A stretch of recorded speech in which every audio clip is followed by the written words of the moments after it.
ఈ video blouse cutting అయితే చూసేసాం కదా. ఈ వీడియోలో అయితే స్టిచ్చింగ్ అయితే చూసేద్దాము. నీట్గా ఎక్స్ప్లెయిన్ చేస్తూ నేనైతే స్టిచ్చింగ్ వీడియో అయితే పెట్టాను. వీడియో ఎక్కువ ఉంది కదా అని స్కిప్ చేయవద్దు. ప్రతి పాయింట్ మీకు అర్థమయ్యేలా నీట్గా క్లియర్గా ఎక్స్ప్లెయిన్ చేస్తూ అయితే చెప్తాను. బ్లౌజ్ అయితే ఫైనల్గా ఇలా వచ్చిందనమాట. Hi everyone, always welcome to the our channel. ఈ వీడియోలో బ్లౌజ్గా స్టిచ్చింగ్ అయితే చూసేద్దాము. ముందుగా బ్యాక్ పార్ట్ అయితే తీసేసుకోండి. బ్యాక్ పార్ట్ లైనింగ్ అయితే తీసేసుకోండి. బ్యాక్ పార్ట్ వచ్చేసి రాంగ్ సైడ్ వైపు ఉంది. రాంగ్ సైడ్ వైపు లైనింగ్ పెట్టేసి స్టిచ్ చేస్తున్నాను. ఒకవేళ మీరు క్లాత్ని తిప్పేయాలి అని అనుకుంటే రైట్ సైడ్ వైపు పెట్టి స్టిచ్ చేసుకోవచ్చు. నేను మెడ పీస్ వేస్తాను, అందుకని రాంగ్ సైడ్ వైపు పెట్టి స్టిచ్ చేస్తున్నాను అనమాట. ముందుగా అయితే బ్లౌజ్ రౌండ్ అయితే స్టిచ్ చేసుకోవాలి. నీట్గా క్లాత్ని సర్దుకోవాలి. పిన్స్ పెట్టేసుకుంటే మంచిది. బిగినర్స్ అయితే రౌండ్ దగ్గర వచ్చేసరికి కొంచెం పాదాన్ని లేపాలన్నమాట. పాదాన్ని లేపి స్టిచ్ చేస్తే కొంచెం క్లాత్కి ఫ్రీగా ఉంటుంది, అలాగే నీట్గా కూడా వస్తుందన్నమాట. వీడియోలో చూపిస్తున్నట్టు క్లాత్ని సర్దుకుంటూ మనమైతే స్టిచ్ చేయాలి. ఖర్చు ఒక పాదం ఇంచు పెట్టేసుకోండి. పాదం, సింగిల్ పాదం కాదు, పాదం అంతా ఇంచు పెట్టేసుకోవాలి. రౌండ్ మంచిగా స్టిచ్ చేయండి. కావాలంటే మీరు రౌండ్కు డబుల్ స్టిచ్ కూడా వేసేయండి. చిన్న కుట్టు పెట్టుకోవాలి. తర్వాత చుట్టూరు అయితే స్టిచ్ చేసేసుకోండి. లైనింగ్ మీదనే, లైనింగ్కి చివరన రావాలన్నమాట స్టిచ్ అన్నది. చివరన వస్తే ఫినిషింగ్ కూడా బాగా నీట్గా ఉంటుంది. లూజ్ కుట్టు అయితే పెట్టేసుకోవచ్చు. దీనికి 5th నెంబర్ కుట్టు పెట్టేసుకోవచ్చు. చిన్న కుట్టు కూడా పెట్టేసుకోవచ్చు. అది మీ ఇంట్రెస్ట్ని బట్టి ఉంటుందన్నమాట. అలా నీట్గా మనకు ఒక చెయ్యి అనేది బ్లౌజ్ మీదే ఉండాలి. నీట్గా లైనింగ్ను, మెయినింగ్ క్లాత్ను సర్దుకుంటూ స్టిచ్ చేయాలన్నమాట. స్లోగానే స్టిచ్ చేయాలి. సర్దుకుంటూ స్లోగా స్టిచ్ చేస్తే నీట్గా వస్తుంది. తర్వాత ఇక ఎక్స్ట్రా క్లాత్ని మొత్తాన్ని కట్ చేసేసేయండి. లైనింగ్ ప్రకారంగా, లైనింగ్ ఎక్కడికైతే ఉందో అక్కడి వరకు నీట్గా కట్ చేసుకోవాలి. తర్వాత బ్యాక్ బెల్ట్ కోసం ఒకవైపు అయితే ఫోల్డ్ చేసేసేయండి. మనం కటింగ్లో పొద్దుపాటు తీసుకోలేదు కదా, అందుకని ఇంక ఫోల్డ్ చేయాల్సిన అవసరం ఉందన్నమాట. తర్వాత చూడండి, బ్లౌజ్ వచ్చేసి రైట్ సైడ్ ఉండాలి. రైట్ సైడ్ ఆపోజిట్లో ఉండాలి. బ్యాక్ బెల్ట్ కూడా ఫోల్డ్ చేసిన వైపు అనేది పై వైపు ఉండాలన్నమాట.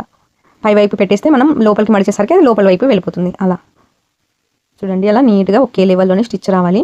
తర్వాత అణిగి కుట్టు కూడా వేసేయండి. ఖర్చుని మొత్తాన్ని లైనింగ్ వైపు తోసేసి నీట్గా అణిగి కుట్టు అయితే వేసేసేయండి. అలా మళ్ళీ లోపలికి ఒక ఫోల్డ్ అయితే వేసేసి ఈసారి లూజ్ కుట్టు పెట్టేసుకోండి. 5th నెంబర్ కుట్టు పెట్టేసుకొని సర్దుకోవాలి. నీట్గా సర్దుకుంటూ స్టిచ్ అనేది వేసుకోవాలన్నమాట. మనం అణిగే కుట్టు వేసాం కాబట్టి ఆటోమేటిక్గా అయితే మంచిగా ఫోల్డ్ అవుతుంది. అలా తర్వాత మనం టక్స్ వేసుకోవాలి. టక్స్ వేసుకుంటే బ్యాక్ పార్ట్ స్టిచ్చింగే కంప్లీట్ అయిపోతుంది. షోల్డర్స్ని అయితే ఈక్వల్గా పెట్టేసుకోండి. వెడల్పు ఇక మనకు కటింగ్లోనే ఐడియా ఉంటుంది కదా, అంత వెడల్పు అయితే తీసేసుకోండి. హైట్ వచ్చేసి ఆది బ్లౌజ్ ప్రకారం అయితే తీసేసుకోండి. తర్వాత లోపల క్లాత్ మీద పడుతుందా లేదా అని ఒక ఫింగర్తోన మనము చెక్ చేస్తూనే ఉండాలన్నమాట. ఎప్పటికప్పుడు స్టిచ్ చేసేటప్పుడు, టక్స్ స్టిచ్ చేసేటప్పుడు క్లాత్ మీద పడకుండా ఉంటుంది కదా, అందుకని చెక్ చేసుకోవాలి. ముందు స్టార్టింగ్లో అయితే రఫ్ ఇచ్చేసేయండి. మంచిగా రఫ్ ఇచ్చేసి అలా క్రాస్గా డాట్ని అయితే కలిపేసేయండి. చివరన రఫ్ ఇవ్వాలి, మళ్ళీ స్టార్టింగ్లో కూడా రఫ్ ఇవ్వాలి. డబల్ స్టిచ్ అనేది వేసుకోవాలన్నమాట. తర్వాత టక్స్ ఇక ఫస్ట్ టక్స్ ఆధారంగా వేసుకోవచ్చు. హైట్ వచ్చేసి ఫస్ట్ టక్స్ ఆధారంగా హైట్ వేసుకోవచ్చు. 2 టక్స్లు మాత్రం హైట్ ఈక్వల్గా ఉండాలి. ఒకటి ఎక్కువ ఒకటి తక్కువ ఉండకూడదు, చూడడానికి బాగోదన్నమాట. అలా చివరన రఫ్ ఇచ్చేసి ఆపేసేయండి. చూడండి, నీట్గా వచ్చింది కదా. తర్వాత మనం హ్యాండ్ కటింగ్ అయితే, హ్యాండ్ స్టిచ్చింగ్ అయితే చూసుకుందాము. తర్వాత హ్యాండ్కి అయితే ప్యాచెస్ పడతాయి కదా, అందుకని నేను కొంచెం క్లాత్ అయితే తీసుకున్నాను అనమాట. లైనింగ్ క్లాత్ చూడండి, ఎక్కడైతే ప్యాచ్ పడుతుందో అక్కడికి క్లాత్ అయితే అలా పెట్టేసేయండి. పెట్టేసి ఒక 1/2 ఇంచ్ కానీ ఖర్చు తీసుకోండి. ఓకేనా, 1/2 ఇంచ్ ఖర్చు తీసుకొని అణిగే కుట్టు కూడా వేసేయండి. ఆ ఖర్చు మొత్తం ప్యాచ్ వైపు తోసేసి తర్వాత మనం ఒక వైపు మంచిగానే కట్ చేస్తున్నాం కదా, దాని ఆధారంగా మరోవైపు కూడా కటింగ్ చేసుకోవాలన్నమాట. ఈ హ్యాండ్కి అయితే కట్ వర్క్ వచ్చిందనమాట. మనం కటింగ్లో ఖర్చులకి ఎంతైతే వదిలేసామో అంతా మనం ఫోల్డ్ అయితే చేయాల్సి ఉంటుంది. ఇక్కడ ఆల్రెడీ మనం 1 లైన్ అయితే వేసుకున్నాం కదా, దాని ప్రకారంగా మీరు కావాలంటే ఒక స్కేల్ తీసుకొని స్కేల్ సహాయంతో అలా లైన్ అయితే వేసేసుకోండి. ఈజీగా ఉంటుంది. అలా లైన్ వరకు ఫోల్డ్ చేసేయండి. గోరుతో కొంచెం ఇలా రబ్ చేసామంటే మనకు ఈజీగానే ఫోల్డ్ అవుతుంది. ఇప్పుడు వచ్చేసి చూడండి, ఆ ఫోల్డింగ్ని అలా పెట్టేసుకోవాలి కట్ వర్క్ మీద. నేనైతే ఉల్టా వైపు స్టిచ్ చేస్తున్నాను. మెయిన్ బ్లౌజ్ వచ్చేసి ఉల్టా వైపు ఉందన్నమాట. అలా కట్ వర్క్ మీదనే స్టిచ్ చేస్తున్నాను అనమాట. లైనింగ్ కనిపించకుండా స్టిచ్ చేస్తున్నాను. అలా ఈక్వల్గా స్టిచ్ అయితే వేసేసుకోండి. చూడండి, నీట్గా ఉంది కదా. తర్వాత ఇక చుట్టూరు లూజ్ కుట్టు అయితే పెట్టేసుకోండి. లూజ్ కుట్టు పెట్టేసుకొని నీట్గా స్టిచ్ చేసేసిన తర్వాత మనకు హ్యాండ్కు ప్యాచెస్ ఏం పడవు. ఇక ఎక్స్ట్రా క్లాత్ మొత్తం కట్ చేస్తే అయిపోయి. నేను మరో హ్యాండ్ కూడా అలాగే రెడీ చేసేసుకున్నాను. వీడియోలో ఎంత ఎక్కువ అవుతుందని హ్యాండ్ చూపించలేదు. అలా కట్స్ అనేవి ఈక్వల్గా ఉన్నాయి కదా, కట్స్ ఈక్వల్గా పెట్టేసి ఒరిజినల్ ఆపోజిట్లో ఉండేలా పెట్టేసుకోండి. క్లాత్ని అయితే ఈక్వల్గా పెట్టేసుకొని అలా కట్స్ నుంచి 1 ఇంచు, ఇక్కడ ఇటు సైడ్ నుంచి 1 ఇంచు అలా మార్క్ వేసేసుకుంటే మనకు ఆటోమేటిక్గా లోతు అనేది వచ్చేస్తుంది. ఆ లోతు తీసిన దగ్గర మనం స్టిచ్ అయితే చేసేసుకుంటే మనకు లోతు తీయడం అయితే కంప్లీట్ అయిపోతుంది అనమాట. లోతు తీసిన దగ్గర మనం ఫ్రంట్ పార్ట్ అని F అని కానీ ఏమైనా గుర్తు పెట్టేసుకుంటే మనకు స్టిచ్చింగ్ చేసే టైంలో ఈజీగా ఉంటుందన్నమాట. తర్వాత ఫ్రంట్ పార్ట్ కూడా నేను చుట్టూరు లైనింగ్ అయితే అటాచ్ చేశాను. ఎక్స్ట్రా క్లాత్ మొత్తం కట్ చేసేసాను. ఇదైతే ఖాజా పట్టి ఆది బ్లౌజ్ అయితే తీసేసుకోండి. ఖాజా పట్టి వైపు మనకు మెయిన్ డాట్కు ఎంతైతే గ్యాప్ ఉందో అంత గ్యాప్కు అలా మెయిన్ డాట్కు గ్యాప్కు మార్క్ అయితే వేసేసుకోండి. చూడండి అలా వీడియోలో చూపిస్తున్నట్టు ఈక్వల్గా క్లాత్ని అయితే పట్టేసుకొని చిన్నగా రఫ్ అయితే ఇచ్చేసేయండి స్టార్టింగ్లో. అలాగే రఫ్ ఇచ్చేసి షోల్డర్స్ అనేవి ఈక్వల్గా పెట్టుకోవాలన్నమాట. ఈక్వల్గా పెట్టేసి హైట్ అనేది ఆది బ్లౌజ్ నుంచి చూడొచ్చు, లేదంటే ఇలా 3 ఫింగర్స్ కూడా పెట్టచ్చు. ఎలా పెట్టినా మనకు ఒకే రకంగా వస్తుంది హైట్. స్టార్టింగ్లో 1 ఇంచ్ కొంచెం స్ట్రైట్గా ఇచ్చేసి తర్వాత క్రాస్గా తిప్పేస్తే షేప్ అనేది బాగుంటుంది అనమాట. తర్వాత ఇక్కడ ఖాజా పట్టి ఉక్స్ పట్టి సైడు కొంచెం మెడ దగ్గర ఖర్చు అనేది వదిలేసి మిగతా క్లాత్ మొత్తం ఈక్వల్గా పెట్టేసి 4 ఇంచెస్ వేసుకుంటే మనకు డాట్స్ అనేవి కంప్లీట్గా అయిపోతుంది. తర్వాత ఆ 2 టక్స్ని కలిపేసి పట్టేసుకుంటే ఆటోమేటిక్గా చంక వైపు టక్స్ అనేది ఫామ్ అవుతుందన్నమాట. లోపల క్లాత్ మీద స్టిచ్ పడేలాగా సర్దేసుకోండి, ఫింగర్తో సర్దేసుకుంటే అలా నీట్గా ఉంటుంది. చూడండి బ్లౌజు కప్ అయితే ఇలా వచ్చిందనమాట. నేను మరో పార్ట్ కూడా నేను అలాగే రెడీ చేసేసుకున్నాను. తర్వాత ఇప్పుడు క్రాస్ బెల్ట్ అనేది మనం రెడీ చేసుకోవాలన్నమాట. ఫ్రంట్ పార్ట్లో ఖాజా పట్టి హుక్స్ పట్టి హైట్ ఎప్పటికప్పుడు చెక్ చేస్తూనే ఉండండి. ఆది బ్లౌజ్తో కూడా చెక్ చేసుకోవాలి కరెక్ట్గా వచ్చిందో లేదో అని. క్రాస్ బెల్ట్ కోసం 2 పీసెస్ అయితే తీసేసుకున్నాం కదా. ఖాజా పట్టి సైడ్ వైపు తీసేసుకొని హైటు కింది వైపు ఖర్చు కోసం పై వైపు ఖర్చు కోసం అలా మార్క్ అయితే వేసేసుకోండి.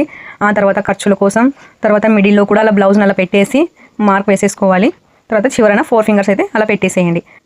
4 ఫింగర్స్ పెట్టేసి అలా ఆ మార్కింగ్స్ అన్నవి కలుపుకుంటూ పోవాలన్నమాట. అలా అలా కలుపుకుంటూ పోవాలి. తర్వాత మెయిన్ క్లాత్ అయితే తీసేసుకోండి. మెయిన్ క్లాత్ తీసేసుకొని ఈ లైనింగ్ ప్రకారంగా మెయిన్ క్లాత్ని కూడా కట్ చేసేసుకుంటే మనకు క్రాస్ బెల్ట్ స్టిచ్ చేసుకోవడానికి రెడీ అవుతుందన్నమాట. చూడండి అలా మెయిన్ క్లాత్ అయితే తీసేసుకోండి. 4 ఫోల్డింగ్స్ ఉన్నాయి కదా, టూ పార్ట్స్ అయితే ఉన్నాయన్నమాట. 2 పార్ట్స్ని 4 ఫోల్డింగ్స్ అయితే వేసేసుకున్నాను క్లాత్ని. తర్వాత లైనింగ్ పెట్టేసి దాని ప్రకారంగా కట్ చేసుకోవాలన్నమాట. అలా అంతే. నేను ఖర్చు తక్కువగానే తీసేసుకున్నాను, ఎందుకంటే నాకు కింద వైపు అటాచ్ చేయడానికి అవసరం లేదనమాట. ఎందుకంటే క్లాత్ అనేది చూడండి అలా ఫోల్డింగ్ మీద వచ్చేస్తుంది కదా, అందుకని నాకు ఖర్చు ఎక్కువగా అవసరం లేదు. ఒకవేళ కింది వైపు టూ క్లాత్ని అటాచ్ చేయాలి అన్నట్టయితే ఖర్చు తీసుకోవాలన్నమాట. నాకు కింది వైపు ఖర్చు అవసరం లేదు కదా క్రాస్ బెల్ట్కి, అందుకని నేను తక్కువగానే ఖర్చు తీసేసుకున్నాను.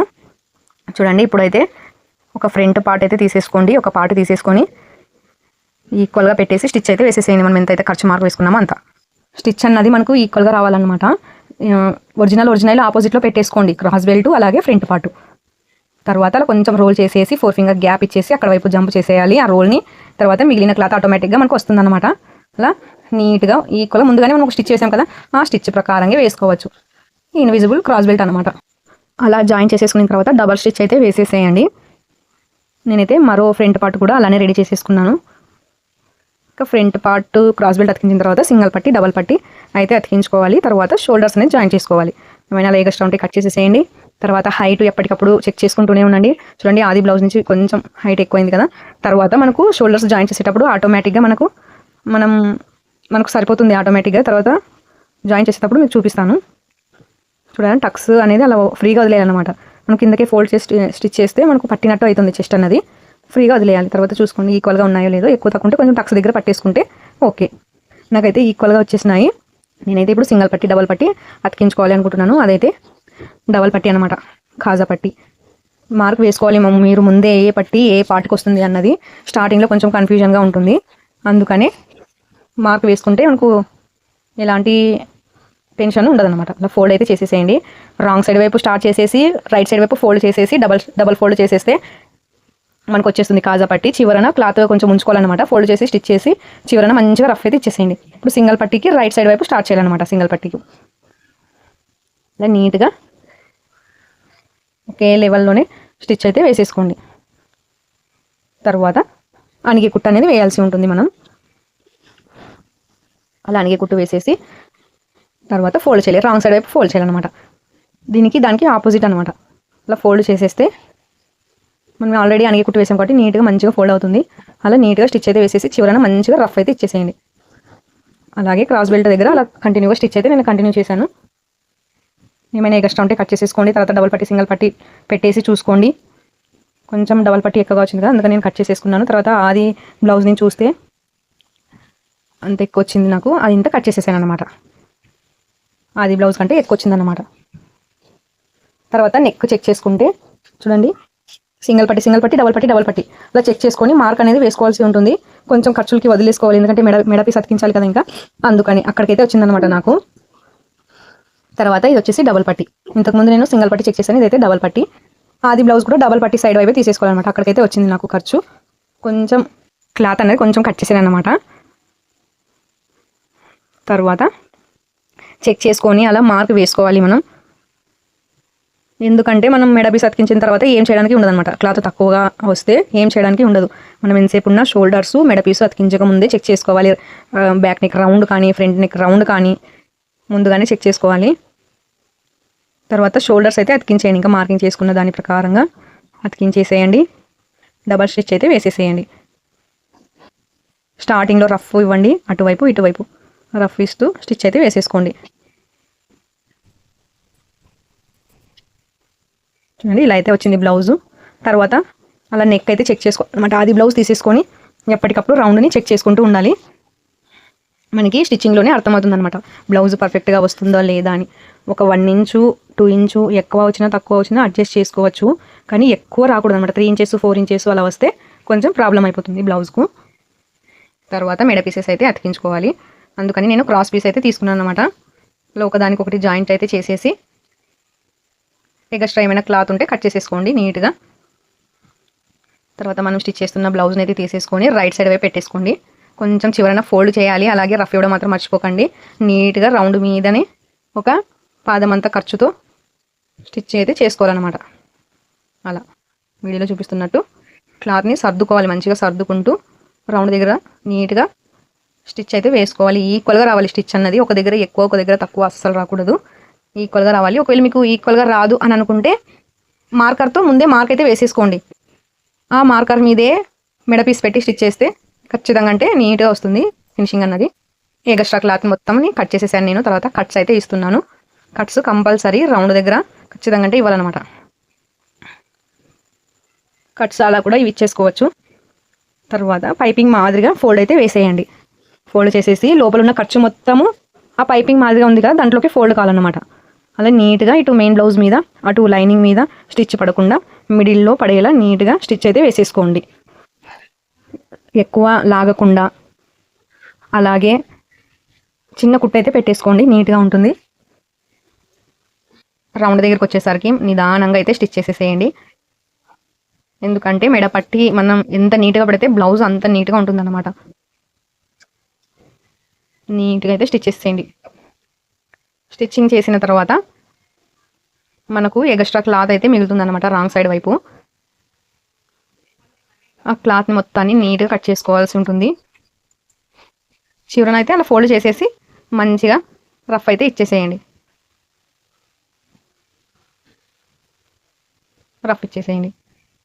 తర్వాత ఎక్స్ట్రా ఉంది కదా క్లాత్ని రాంగ్ సైడ్ వైపు ఎక్స్ట్రా మిగులుతుందన్నమాట. ఆ క్లాత్ మొత్తాన్ని మనం కట్ చేసేసుకోవాలి నిదానంగా, బ్లౌజ్ కట్ అవ్వకుండా స్లోగా కట్ చేసుకోవాలన్నమాట. క్లాత్ని మొత్తాన్ని కట్ చేసిన తర్వాత అలా ఒక ఫోల్డ్ అయితే చేసుకోవాల్సి ఉంటుంది. ఇప్పుడు మనం పైపింగ్ మాదిరి పెట్టేసుకున్నాం కదా, ఆ ఫోల్డ్ అయితే లోపలికి రాంగ్ సైడ్ వైపుకి ఫోల్డ్ చేయాల్సి ఉంటుంది. నీట్గా లోపల వైపుకి ఫోల్డ్ చేసి కొంచెం ఈ బ్లౌజ్ అనేది కొంచెం లాగినట్టు పట్టేసుకోవాలన్నమాట. అలా కొంచెం లాగినట్టు పట్టేసుకొని స్టిచ్ అయితే వేసుకోవాలి. నీట్గా ఉంటుంది మెడపట్టి అన్నది. ఆ ఖర్చులు ఏమి దారాలు పోగులు ఏమి కనిపించకుండా ఫినిషింగ్ అయితే నీట్గా ఉంటుందన్నమాట. అలా మనం స్టిచ్ చేస్తున్న బ్లౌజ్ని కొంచెం లాగినట్టు పట్టేసుకోవాలన్నమాట. కానీ స్టిచ్ పడే టైంకి కొంచెం లూజ్గానే వదిలేయాలి. క్లాత్ని సర్దుకునేటప్పుడు కొంచెం అలా లాగినట్టు పట్టేసుకోవాలి. అలాగే చివరి వరకు స్టిచ్ చేసేసి రఫ్ అయితే ఇచ్చేసేయండి. ఇప్పుడు వచ్చేసి జేబీలు అయితే వేస్తున్నాను నేను. హుక్స్లకి ఎన్ని హుక్స్ వేసి ఉంటే అది బ్లౌజ్లో అన్ని జేబీలు వేసేస్తే ఓకే. ఇక తర్వాత మనం హ్యాండ్స్ జాయిన్ చేసుకోవాల్సి ఉంటుంది. తర్వాత సైడ్ జాయింట్స్ అయితే బ్లౌజ్ కంప్లీట్ అయిపోతుంది అన్నమాట. అలా జేబీలు అయితే వేసేసుకోండి. 4 ఉంటే 4, 5 ఉంటే 5 వేసేసుకోండి. అలా చివరన కూడా వేసేసుకొని మంచిగా రఫ్ ఇవ్వాలి చివరన. తర్వాత ఇలా అయితే వచ్చిందనమాట బ్లౌజు. తర్వాత హ్యాండ్స్ అయితే స్టిచ్ చేసేసుకుందాం. మనం అప్పుడే లోతు కూడా తీసేసి రెడీ పెట్టేసుకున్నాం కదా హ్యాండ్స్. ఇప్పుడు ఫ్రంట్ పార్ట్ ఎక్కడికి వస్తుందో, ఏ పార్ట్ ఎక్కడికి వస్తుందో అన్నది మంచిగా గమనించి కాసి మనం స్టిచ్ అనేది వేసుకోవాలన్నమాట. హ్యాండ్ ఆది బ్లౌజ్ తీసేసుకోండి. హ్యాండ్ లూజ్ ఎక్కడికైతే ఉందో అక్కడికి మార్పు, అలాగే షోల్డర్స్ కూడా ఎక్కడికైతే వస్తుందో అక్కడ మార్పు, ఆ మార్కు ఈ మార్కు ఒక దాని మీద ఒకటి అలా పెట్టేసి ఈక్వల్గా స్టిచ్ అయితే వేసేసుకోండి. కొంచెం హ్యాండ్ స్టిచ్ చేసుకోవడానికి ఇబ్బందిగానే ఉంటుంది స్టార్టింగ్లో, ఎందుకంటే ఆ చంక డౌన్ కరువు లాగే వచ్చింటుంది, అలాగే హ్యాండ్ కూడా కరువు లాగే వచ్చింటుంది కదా. అదేమో చంక డౌన్ ఏమో లోపలికి కరువు వచ్చింటుంది, ఇదేమో బయటికి కరువు వచ్చింటుంది, అందుకని ఇబ్బందిగా ఉంటుంది. స్లోగానే స్టిచ్ చేయాలన్నమాట. మనం హ్యాండ్ కానీ మెడ పీస్ కానీ స్టిచ్ చేసేటప్పుడు స్లోగానే నిదానంగా అయినా పర్లేదు, స్లోగానే స్టిచ్ చేయాలన్నమాట. ఇప్పుడైతే మిడిల్లోకి అయితే స్టిచ్ చేసాం కదా, ఇటు సైడ్ వైపు కూడా మనం మంచిగా స్టిచ్ చేసుకోవాల్సి ఉంటుంది. ఇటువైపు కూడా నీట్గా సర్దుకుంటూ స్టిచ్ వేసేసుకోండి. తర్వాత మళ్ళీ ఒక స్టిచ్ డబుల్ స్టిచ్ అయితే వేసేసేయండి. కావాలంటే త్రిబుల్ స్టిచ్ కూడా వేసుకోవచ్చు. నేనైతే డబుల్ స్టిచ్ అయితే వేస్తున్నాను. నీట్గా సర్దుకుంటూ, మనకు క్లాత్ మీద పడే అవకాశాలు ఎక్కువగా ఉంటాయి హ్యాండ్ కటింగ్ చేసేటప్పుడు, అందుకని నిదానంగానే స్టిచ్ చేయాలన్నమాట. హ్యాండ్ నేను మరో హ్యాండ్ కూడా అలాగే స్టిచ్ అయితే వేసేసుకున్నాను. తర్వాత సైడ్ జాయింట్స్ చూడండి, నడుము లూజు మనకు ఎంతైతే నడుము లూజ్ ఉందో అంతా మనం మార్క్ అయితే వేసేసుకోవాలి. బ్యాక్ పార్ట్ అలా పెట్టేసుకొని తర్వాత ఫ్రంట్ పార్ట్ కూడా కాజా పట్టి హుక్స్ పట్టి కూడా మనకు ఎంతైతే నడుము లూజ్ వస్తుందో అంతా మనం మార్క్ అయితే వేసుకోవాలి. తర్వాత సింగిల్ పట్టి వైపు, డబల్ పట్టి వైపు, తర్వాత మనం హ్యాండ్ లూజ్ అయితే తీసేసుకోండి. అలా షోల్డర్స్ ఈక్వల్గా పెట్టేసి హ్యాండ్ లూజ్ తీసేసుకున్న తర్వాత ఆది బ్లౌజ్ అయితే తీసేసుకోండి. హ్యాండ్ లూజ్ హైట్ దగ్గర అలా చూసేసుకొని ఎక్కడికైతే ఉందో అక్కడికి అలా మార్క్ అయితే చేసేసేయండి. రఫ్ ఇచ్చేసి దాన్ని వదిలేసేయండి. తర్వాత మనం చంక డౌన్ చూసుకోవడానికి మనకు టేప్ అయినా తీసుకోండి, లేదంటే నేనైతే ఆది బ్లౌజ్తో చూస్తున్నాను. చూడండి, ఆది బ్లౌజ్తో చూస్తే అక్కడికైతే వచ్చిందనమాట, అక్కడికి ఒక మార్క్ అయితే వేసేసేయండి. అలా కింద ఖర్చులు, హ్యాండ్ ఖర్చులు ఉంది కదా కింద, ఆ ఖర్చులు అన్నవి పై వైపుకి పెట్టేసి నీట్గా అయితే స్టిచ్ అయితే వేసుకోవాలన్నమాట. అలా అక్కడికైతే వదిలేసేయండి. తర్వాత మనం కింద మార్కింగ్స్ వేసాం కదా, నడుము లూజ్ని బట్టి మార్క్ వేసాం కదా, ఆ మార్కింగ్స్ తగ్గట్టు మనం స్టిచ్ వేసుకోవాలి. చూడండి, స్ట్రైట్గా వచ్చింది కదా, అలాగే ప్లస్ గుర్తు కూడా వచ్చింది. తర్వాత ఇటు సైడ్ కూడా అంతే, అలా షోల్డర్స్ని ఈక్వల్గా పెట్టేసి హ్యాండ్ లూజ్ అలా చూసుకోవాలన్నమాట. మళ్ళీ అది ఉక్స్ పట్టి హ్యాండా కాజా పట్టి హ్యాండ్ అన్నది మనం చూసుకోవాలన్నమాట. చూసుకున్న తర్వాత ఒక్కొక్కరికి ఒక హ్యాండ్ ఎక్కువ, ఒక హ్యాండ్ తక్కువగా ఉంటుంది కదా, అందుకని అలా హ్యాండ్ 2 హ్యాండ్స్ సేమ్గా ఉన్నాయి లేదని చూసుకున్నాను నేను, సేమ్గానే ఉన్నాయి. తర్వాత చూడండి, హ్యాండ్ లూజ్ మార్క్ వేసుకున్న తర్వాత రఫ్ అయితే ఇచ్చేసేయండి. తర్వాత ఆర్మ్ రౌండ్ కూడా అలాగే మార్క్ వేసేసుకోండి. తర్వాత చూడండి, ఇప్పుడు ఒక టిప్ చెప్తాను మీకు. అక్కడ ఫింగర్ అయితే అలా పెట్టేసి ఫ్రంట్ పార్ట్లో అది కాజా పట్టి అయినా హుక్స్ పట్టి అయినా అక్కడి నుంచి మనం చూసుకోవచ్చు అనమాట. అలా కూడా చూసుకోవచ్చు. ఆది బ్లౌజ్ నుంచి మనం స్టిచ్ చేసిన బ్లౌజు హుక్స్ పట్టి నుంచి అలా కూడా చూసుకోవచ్చు అనమాట. తర్వాత స్ట్రైట్గా మార్క్ అయితే వేసేసుకోండి. మార్క్ వేసుకునే దాని ప్రకారంగా స్టిచ్ అయితే వేసేసేయండి. ఇలా స్ట్రైట్గా రావాలి, ఫిట్టింగ్ పర్ఫెక్ట్గా ఉన్నట్టు. చూడండి, దీనికి కూడా ప్లస్ గుర్తు వచ్చింది కదా. తర్వాత ఈ ఎక్స్ట్రా స్టిచెస్ కూడా వేసుకోవాలి. నేను అది షార్ట్ వీడియోలో అయితే చెప్తాను. తర్వాత ఫైనల్గా బ్లౌజ్ అయితే ఇలా వచ్చిందనమాట. అంతే, బాయ్ బాయ్.